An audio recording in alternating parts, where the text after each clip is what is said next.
감사드립니다. 제가 궁금해서 그런데 오늘 찬양의 제목이 무엇일까요? 주님의 은혜입니다. 은혜의 힘입니다. 아, 네. 가사 하나하나가 정말로 너무나도 귀한 찬양인 것 같습니다. 특별히 할렐루야 찬양대가 부르시니까 한 분 한 분의 하나님께 드리는 기도처럼 더 귀하고 소중하게 들리는 것 같습니다. 정말 은혜의 힘이 어떤지를 이 가사를 통해서 함께 또 나눌 수 있었는데요. 우리 다시 한번 귀한 찬양을 들려주신 우리 할렐루야 찬양대에게 감사의 박수 치도록 하겠습니다. 감사합니다. 무더운 날이 계속 되고 있습니다. 우리 사랑하는 성도님들은 어떻게 요즘 지내시고 있는지 모르겠어요. 저는 주로 이제 교회 사역 다 마치고 집에 가게 되면 아이들 하원시킨 다음에 이제 아이들을 힘껏 놀려야지 밤에 잘 자니까 주로 밖으로 나갔었습니다. 그런데 요 근래 한 3주 동안은 밖에 못 나가고 있으니까 이게 아이들도 계속 어린이집 있다가 또 집에서 안에 있으니까 답답해하고 저도 그런 아이들 보고 막 힘들고 그러니까 아주 지지고 볶고 지내고 있는 것 같습니다. 그러면서도 정말 이런 정말 하나님의 은혜로 또 여기까지 우리가 지내왔음을 다시 한번 고백하고요. 우리 성도님들 무더운 날이지만 하나님의 은혜를 더욱더 사모하면서 이 자리에 계신 것 다시 한번 하나님의 크신 은혜가 있기를 간절히 바랍니다.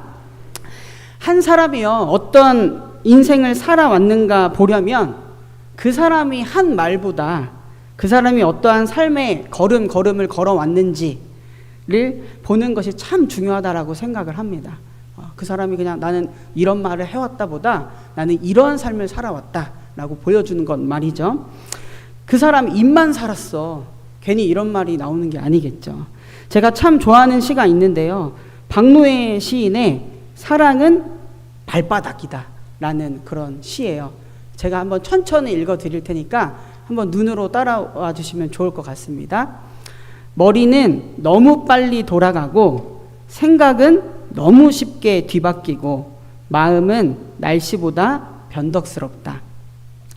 사람은 자신의 발이 그리로 가면 머리도 가슴도 함께 따라가지 않을 수 없으니 발바닥이 가는 대로 생각하게 되고 발바닥이 이어주는 대로 만나게 되고 그 인연에 따라 삶 또한 달라지리니 현장에 딛고선 나의 발바닥 대지와 입맞춤하는 나의 발바닥 내 두 발에 찍힌 사랑의 입맞춤 그 영혼의 낙인이 바로 나이니 그리하여 우리 최후의 날 하늘은 단 한 가지만 요구하리니 어디 너의 발바닥 사랑을 좀 보자꾸나.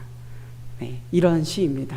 어떤 내용을 좀 이렇게 전하려고 하는지 이해가 가시나요? 제가 대학 시절에요 별명이요 서빨빨이었습니다.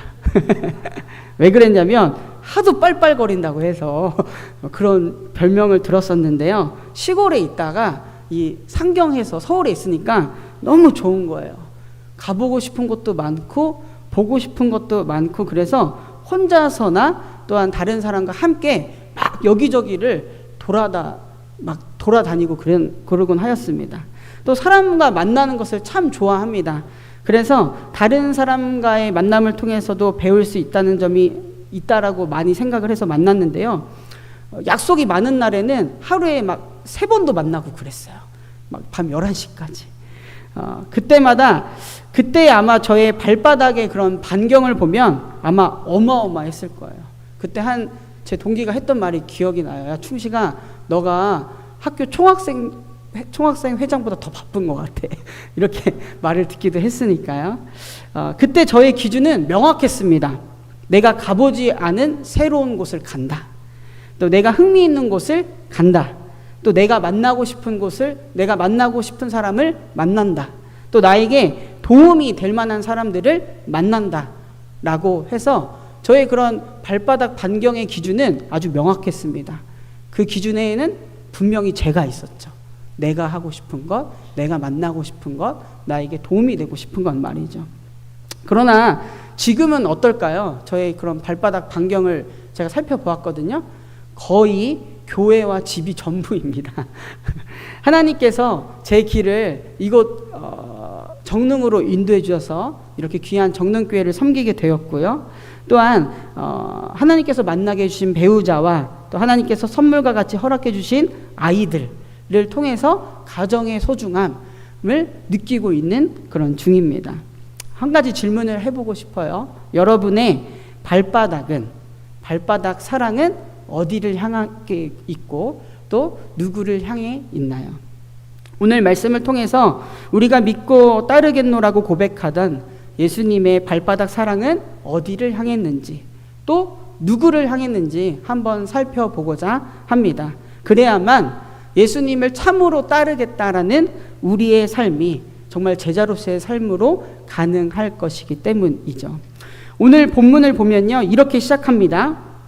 본문 23절을 보면 이렇게 돼 있죠. 예수께서 온 갈릴리를 두루 다니시면서 그들의 회당에서 가르치시면서 하늘나라의 복음을 선포하며 백성 가운데서 모든 질병과 아픔을 고쳐주셨다. 네, 아멘. 이렇게 기록되어 있습니다. 이 본문을 보고요, 성서학자들은 예수님의 3대 사역이다 라고 말을 합니다. 무엇일까요? 가르치셨다라는 가르침이 있고요. 또 하늘나라 복음을 선포하셨다라는 복음 전파. 그리고 백성 가운데서 모든 질병과 아픔을 고쳐주셨다라는 치유가 있습니다. 예수님의 삶을 보면 이 세 가지가 핵심이라는 것을 알 수가 있습니다. 우리 앞에 나온 예수님의 3대 사역을 한번 그 세 가지만 우리 다 같이 한 목소리로 좀 읽도록 하겠습니다. 가르침, 복음 전파, 치유. 네, 예수님의 3대 사역, 예수님의 삶의 모습에는 크게 이렇게 세 가지가 있었다라는 것입니다. 첫째로요, 예수님은 가르치셨습니다. 예수님은 회당에서 주로 가르치셨는데요. 회당을 자주 들리셨습니다. 유대인이 10가구 이상 거주하는 동네에는요, 대부분 회당이 있었습니다. 그래서 주중에서 회당은요, 학교였고요. 또 안식일에는 종교 모임을 하는 장소가 바로 이 회당이었습니다. 회당장은요, 그 당시 설교자라기보다는 회당을 관리하는 관리자였습니다. 그래서 주말에 안식일에 설교를 가르칠, 또 하나님의 말씀을 가르칠 랍비를 초대하는 것이 회당장의 직무 중에 하나였습니다. 예수님이 그 당시 방문 랍비에 해당하는 것이죠. 그래서 예수님이 회당에 들려서 가르치시는 일을 하였다라는 것이죠. 그래서 무리와 제자들 중에서 예수님을 랍비여 이렇게 부르기도 합니다. 선생님 이렇게 부르기도 하죠. 예수님이 그 당시에 하나님의 말씀을 가르쳤다라는 것을 알 수가 있습니다. 그래서 누가복음 4장 16절을 보면요, 늘 하시던 대로 안식일에 회당에 들어가셨다라는 기록이 있고요. 그곳에서 하나님의 말씀을 읽고 가르치는 예수님을 만나게 됩니다.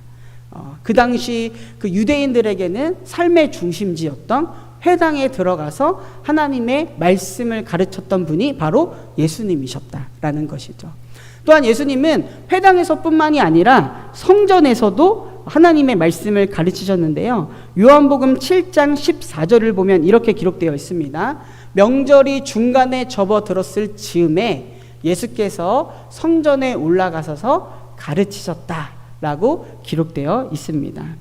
예수님이 성전에서도 가르치셨구나라는 것을 알 수가 있고, 그 당시 예수님의 가르침에 사람들은요, 아니 이 사람은 어디서 배우지도 않는 것 같은데 어떻게 이런 학식을 갖추었을까 라고 이렇게 의문이 들었고, 그런 의문에 예수님께서는 분명하게 이야기하십니다. 나의 가르침은 내 것이 아니라 나를 보내신 분으로부터 왔다라고 예수님은 분명한 가르침의 근원이 어딘지를 말씀해 주시고 계시죠. 또한 예수님은요, 사람들이 이미 모여있는 회당하고 성전에서 뿐만이 아니라 어디에서든지 하나님의 말씀을 가르쳤다라는 것을 복음서를 보면 알 수가 있습니다. 바로 오늘 본문의 뒷부분을 보아도 알 수 있는데요. 마태복음 5장 1절과 2절에 이렇게 기록되어 있습니다. 예수께서 무리를 보시고 산에 올라가 앉으시니 제자들이 그에게 나아왔다. 예수께서 입을 열어서 어떻게 해요? 그들을 가르치셨다라고 기록되어 있습니다. 예수님은 산에 올라가서 이제 복이 있는 사람은 누구인지를 가르쳐주는 본문이 바로 뒤에 나오죠. 아마 다음 주에 우리 다른 교육자를 통해서 말씀을 듣게 될 텐데요. 어디에서나 사람들이 살고 있는 그곳에서 말씀을 가르치셨던 예수님을 우리는 만날 수가 있습니다. 이런 예수님의 모습을 통해서 우리는 무엇을 알 수가 있을까요? 예수님은 누구보다 말씀을 가까이 하셨던 분이고 말씀을 친숙하셨던 분이고 그 말씀을 전하셨던 분이구나 라는 것을 알 수가 있습니다. 또한 예수님은요, 그 당시 바리새인 율법학자들이 형식적으로 만들어버린 율법에 대해서도 명확하게 본질을 가르쳐 주셨는데요. 그 당시 율법에는요, 이혼 증서만 있으면 이혼이 허락되는 그런 율법이 있었습니다. 그런데 사람들이 이것을 악용하게 되는 거죠. 한 여자와 살다가 그냥 마음에 이제 실증이 나고 다른 여자가 눈에 들어오는 음욕을 품게 됩니다. 그래서 그냥 이혼 증서를 가지고 이혼을 요구하고 이혼하고 또 다른 여자와 살게 되는 일이 예수님 당시에 일어나게 되는 것이죠. 그 당시 여인은요, 사회적 약자로서 그다지 큰 힘이 없었습니다. 그래서 그런 이혼 증서를 받으면 어쩔 수 없이 헤어지게 되고 그럼 더 사회적으로 약자로서 살아가게 될 수밖에 없는 현실에 있었던 것이죠.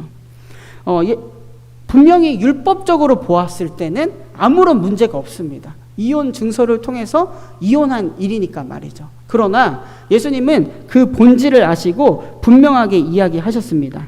누구든지 아내를 버리려는 사람은 그에게 이혼 증서를 써주어라 하고 말하였다. 그러나 나는 너희에게 말한다. 음행을 한 경우를 제외하고 아내를 버리는 사람은 그 여자를 간음하게 하는 것이다 라고 하면서 그 당시 잘못된 율법의 모습을 예수님은 짚으시고 다시 그 본질을 가르쳐 주시는 것을 알 수가 있습니다. 그 외에도 예수님은요, 너희는 이렇게 기도하라 라고 하면서 주기도문을 통해서 기도의 본질을 가르쳐 주시기도 하고요. 하나님 나라 비유를 가르쳐 주시면서 하나님 나라에 합당한 삶이 무엇인지를 가르쳐 주시기도 합니다. 또한 내가 너희를 사랑한 것 같이 너희도 서로 사랑하라 라고 하시면서 새 계명을 가르쳐 주십니다. 이처럼 예수님의 그런 삶의 발자국에는요, 하나님의 말씀이 있었습니다. 생명의 말씀을 가르치고 나누는 모습이 있었습니다. 간절히 바라기는 그런 예수님의 하나님의 말씀을 가르치고 그 생명 대신 하나님의 말씀을 나누는 발자국이 사랑하는 우리 성도님들에게도 있기를 간절히 바랍니다. 둘째로 예수님은요, 하나님 나라 복음을 전파하였습니다. 우리 사랑하는 성도님들, 복음이 무엇인가요? 복음. 교회에서 많이 듣는데 예수 그리스도로 간단하게 이야기할 수 있습니다. 좋은 소식이라는 의미로 특별히 예수 그리스도를 통해서 구원의 기쁜 소식이 왔다라는 것을 의미합니다. 마가복음 1장을 보면 예수님은 다음과 같이 이야기를 하시죠. 때가 찼다. 하나님의 나라가 가까이 왔다. 회개하여라. 복음을 믿어라. 아멘. 이렇게 하면서 예수님은 복음을 전하고 계시죠. 예수님 당시의 세상은요, 제국의 힘이 바탕이 된 폭력으로 세상을 다스리는 그런 세상이었습니다. 그 당시 많은 사람들이 그 힘에 굴복하면서 살아왔던 것이죠. 그러한 힘에 굴복된 사회에서는요, 힘 없는 자는 더욱 약한 자로, 소외된 자로 취급받기 마련이었습니다. 그러나 예수님은 예수님 자신이 이 땅에 오심으로 인해서 하나님의 다스리심이 시작되었다. 것을 선포하십니다. 하나님의 나라는요, 하나님 성품인 사랑과 공의, 평화가 다스림의 기본이 되는 세상입니다. 이게 정말로 그 당시 모든 이들에게 좋은 소식이다, 복음이다라는 것을 예수님은 이야기해 주고 있죠. 그렇기 때문에 이전의 힘과 권력으로부터 의지했던 삶을 돌이켜서 하나님의 다스림을 믿고 살아가라 라고 예수님은 마가복음 1장에서 선포하시는 것이죠. 때가 찼다. 하나님의 나라가 가까이 왔다. 회개하고 복음을 믿어라 라고 말이죠. 더 이상 힘과 권력이 아니라 우리를 사랑하시고 신실하신 하나님의 다스리심이 예수 그리스도를 통해서 임했다라는 그 소식, 이 기쁜 소식을 의지하고 살아가라라고 예수님께서는 이야기하시는 것입니다. 마태복음 11장 1절을 보면요, 그런 복음을 전파하는 사명이 제자들에게도 또 여러 고을에도 퍼져야 함을 예수님은 이야기해 주시는데요. 예수께서 12제자에게 지시하시기를 마치시고 거기에서 떠나셔서 유대 사람들의 여러 고을에 가르치시면서 복음을 전하셨다라고 기록되어 있습니다. 예수님은 여러 고을에서 여러 사람들을 만나면서 그냥 내가 만나고 싶은 사람 만난 게 아니라 복음이 필요한 자들을 만나셨다라는 것을 알 수가 있습니다. 특별히 예수님의 그 주변에 누가 있는지를 잘 보면요, 복음서에 보면요, 그 당시 사회적 약자인 여인들이나 또 어린이들이나 몸과 마음이 심히 상한 자들이 예수님 곁에 있었습니다. 그들을 예수님이 만나셨다라는 것을 알 수가 있죠. 죄인으로 낙인 찍혔던 가늠한 여인, 또한 세리 등도 예수님께서는 직접 만나 주셨습니다. 그들을 만나 복음을 선포하신 것이죠. 나로 인해서 이제 하나님 나라가 시작되었다. 너희 또한 하나님의 자녀다. 너희도 구원받은 백성이다. 너희의 죄가 사함받았다. 주님께서 이렇게 말씀하신 것이죠. 또한 주님께서는 자신으로부터 시작된 복음이 제자들을 통해서 모든 민족에 증언돼야 함을 말씀하셨습니다. 마가복음 16장 15절을 보시면 이렇게 기록되어 있습니다. 또 예수께서 그들에게 말씀하셨다. 너희는 온 세상에 나가서 만민에게 복음을 전하여라. 아멘. 제자들의 사명은 다름이 아니라 예수 그리스도를 통해서 하나님의 다스림이 시작되었다. 그것을 알리라는 거였습니다. 예수 그리스도를 통하여서 죄 사함을 받고 우리 모두가 하나님의 자녀이자 백성이 되었다라는 그 소식을 전하라라는 것이 예수님이 제자들에게 말씀하셨던 그런 명령이라는 것을 알 수가 있습니다. 마태복음 24장 14절을 보면 이렇게 기록되어 있습니다. 하늘나라의 복음이 온 세상에 전파되어서 모든 민족에게 증언될 것이다. 그때의 끝이 올 것이다 라고 주님께서는 이야기하십니다. 이 말씀에 순종해서 오늘날도 전 세계에 복음을 전하러 선교사님들이 나가 계시고요, 복음을 증언하는 일이 지금도 계속되고 있는 것이죠. 그리고 그리스도의 몸된 교회를 통해서 이 복음은요, 더욱 구체적으로 오늘날도 전해지고 있습니다. 그것은 바로 예수 그리스도의 죽음과 부활을 통해서 우리에게 구원이 허락되었다는 그런 사실입니다. 이 좋은 소식은 정말로 죽음을 넘어서는 정말 궁극적인 또 미래가 있구나, 그런 영원한 생명이 있구나 라는 것을 우리에게 알려주면서요, 우리가 소망을 갖고 살게 하며 정말 말할 수 없는 기쁨 가운데 살게 하는 것입니다. 우리 정말 유연하고 연약한 인간에게 정말 그보다 더 좋은 기쁜 소식이 있을까요? 이처럼 예수님은요, 그의 발걸음마다 정말 우리에게 참 기쁨의 소식, 복음을 전한 그런 분이셨다라는 것을 우리는 알 수가 있습니다. 마지막으로 예수님은요, 백성 가운데 있는 모든 질병과 아픔을 고쳐주신 분이셨습니다. 마태복음만 보아도요, 예수님께서는 나병 환자를 깨끗하게 하셨고요, 백부장의 종을 고쳐주셨습니다. 열병으로 앓아누운 베드로의 장모를 비롯하여서 많은 사람들을 치료하셨고요, 귀신 들린 사람도 고치셨습니다. 중풍병 환자를 고치셨고 혈류증에 걸린 여자를 고치셨습니다. 두 눈이 먼 사람들도 고치셨고요, 말 못하는 사람도 고치셨고 손이 오그라든 사람도 고치셨습니다. 모두 정말 치유를, 회복을 간절하게 바라는 이들인데 예수님께서 그들을 직접 만나주시고 그들을 치유했다라는 것을 우리는 복음서를 통해서 알 수가 있습니다. 이처럼 예수님께서는 질병으로 고통받는 자들을 긍휼히 여기시면서 그들에게 다가가 그들을 치유해 주셨습니다. 그리고 이 치유는 질병과 아픔뿐만이 아니라 죄사함을 통해서 그들의 영혼이 구원받는 것까지 의미를 합니다.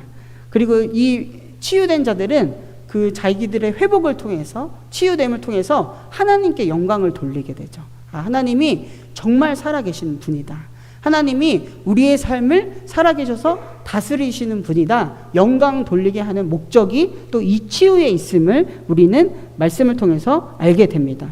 마태복음 8장 3절과 또 15절 한번 보실게요. 예수께서 손을 내밀어 그에게 대시고 그렇게 해주마 깨끗하게 되어라 하고 말씀하시니 곧 그의 나병이 나았다.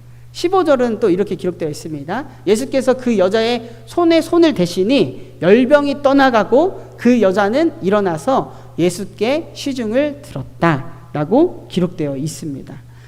예수님께서는 치유를 하시되 그 치유가 필요한 자들을 직접 만나시고 말씀으로 치유했다라는 것을 알 수가 있습니다. 오늘 믿는 자들로서 오늘 우리가 어떻게 살아가야 되는지를 또 말해주고 있습니다. 치유가 필요한 자들, 회복이 필요한 자들에게 정말 직접 찾아가서 함께 기도해주고 함께 예수님의 마음으로 울어주는 모습이 우리에게 꼭 필요하구나라는 것을 이 말씀은 또 잘 전해주고 있고요. 다름 아니라 또 치유와 회복은 하나님의 말씀, 주님의 말씀으로 가능하구나라는 것 또한 예수님의 삶의 모습을 통해서 우리가 알 수가 있습니다. 마태복음 8장 16절을 보시면요. 날이 저물었을 때에 마을 사람들이 귀신 들린 사람들을 많이 예수께로 데리고 왔다. 예수께서는 말씀으로 귀신을 쫓아내시고 또 병자를 모두 고쳐주셨다라고 기록되어 있어요. 말씀으로 쫓아내시고 말씀으로 모든 병자를 고쳐주신 예수님을 만날 수가 있습니다. 그래서 예수님의 그러한 모습은 예언자 이사야의 말씀이 이루어졌다라는 것도 성경은 기록하고 있는데요. 그는 몸소 우리의 병약함을 떠맡으시고 우리의 질병을 짊어지셨다. 예수님의 치유가 어떻게 일어나는지를 이 말씀은 알려주고 있습니다. 예수님께서 직접 그 질병을 떠맡으시고 또 짊어지심으로 회복이 일어나는구나 라고 말이죠. 그래서 우리 또한 우리의 마음에 또 육체의 질병이 있다면 예수님께 맡기는, 또 우리 주변에 누가 그러한 영혼들이 있다면 그러한 질병을 예수님께 맡기는 모습이 믿는 자들에게 있어야 하는구나 라는 것도 오늘 말씀은 우리에게 이야기해 주고 있습니다. 이처럼 예수님의 치유는요, 예수님은 정말 온전함에 관심이 있으시구나 라는 것을 또한 이야기해 주고 있어요. 우리가 한 사람으로서 우리의 영혼이, 우리의 육체가 정말 하나님 보시기에 온전한 것을 예수님은 원하시는구나 라는 것을 또 우리는 말씀을 통해서 알 수가 있습니다. 이처럼 예수님의 발자국 사랑은요, 병든 자, 또 소외된 자, 죄인들에게 치유와 회복을 전하셨습니다. 다시 한번요. 예수님의 발자국 사랑은 병든 자, 소외된 자, 죄인들에게 치유와 회복을 전하셨습니다. 말씀을 마무리하면서 가르치고 또 전파하고 또 치유하는 3대 사역은요, 예수님의 그런 공생의 기간을 통해서 하나님 나라가 이런 것이다 라는 것을 보여주었습니다. 예수님의 3대 사역은 그래서요, 오늘날 그리스도의 몸된 교회의 사역의 기초가 되어야 합니다. 교회를 통해서 정말 하나님의 말씀이 가르쳐져야 되고요. 교회를 통해서 하나님 나라의 복음이 전파되어져야 하고요. 교회를 통해서 치유와 회복이 필요한 자들이 정말 하나님의 말씀으로 치유와 회복이 이루어지는 곳이 바로 그리스도의 몸된 교회가 되어야 합니다. 그래서 교회에서는요, 하나님 말씀을 가르치고 또 복음을 전파하고 치유와 회복하는 이들을 만나는 것이죠. 그래서 우리가 교회에서 우리가 성경 말씀 배운다, 하나님 말씀 배운다 하면 절대로 바빠서 내빼면 안 됩니다. 더 열심히 배우고 그래서 그 배운 거를 가르칠 수 있는 성도님들이 되어야 합니다. 또 전도하는 일이 있으면, 복음을 전하는 일이 있으면 빠지지 않고 그 자리 함께 해야 합니다. 예수님의 모습이 있는 교회의 모습입니다. 또한 뭔가 환우들을 만나는 일, 내 주변에 아픈 이들이 있다면 그냥 하나님은 다 아시겠지 하고 기도하는 것보다 예수님처럼 직접 발자국 사랑을 보여주어야 합니다. 직접 찾아가서 손 한 번 더 잡아주고 말씀 나누고 같이 기도하는 모습이 오늘날 교회의 사역의 모습이 되어야 한다라는 것이죠. 그것이 바로 주님의 모습이 있는 교회입니다.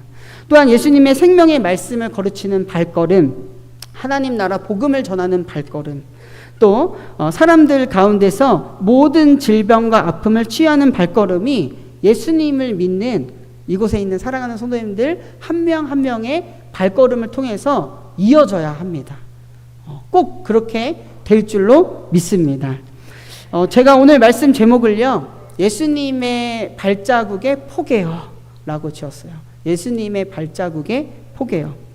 그저 말로만 믿는 것이 아니라 정말 발자국의 사랑으로 예수님을 따라야 한다라는 것이죠.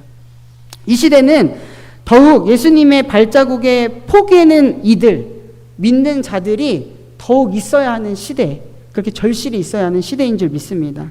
예수님께 능력이 있는 게 예수님께 능력이 없는 것이 아닙니다. 또 하나님의 말씀에 능력이 없는 것도 아니고 복음에 능력이 없는 것도 아니고요. 다만 진정으로 예수님의 발자국에 포개는 이들이 없어서요, 오늘날 그리스도인들이, 오늘날 교회가 무능력하게 보이는 것입니다.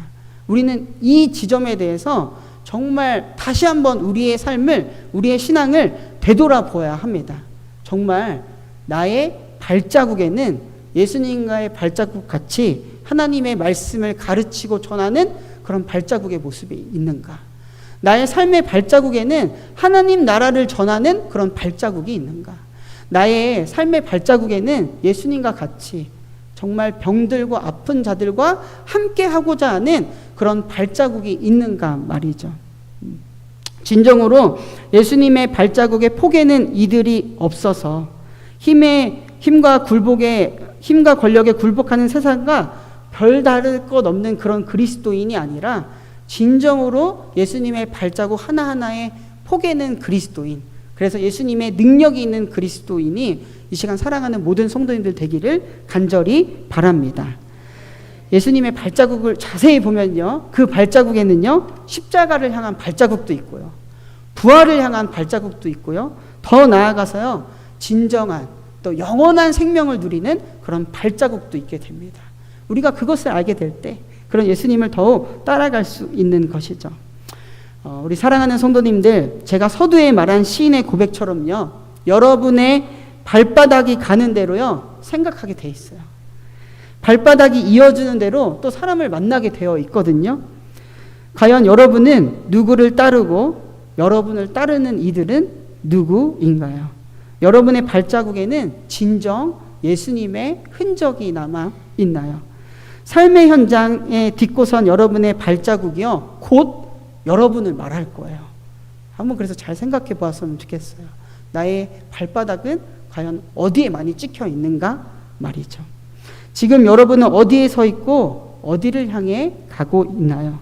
주님께서는 삶의 마지막 날에 우리에게 물으실 거예요. 제가 시인의 표현을 빌리자면 이렇게 물으실 것 같아요. 어디 사랑하는 너의 발바닥 사랑을 좀 보자꾸나. 그동안 어떻게 살아왔는지 말이죠. 네, 제가 기도하고 말씀 마치도록 하겠습니다.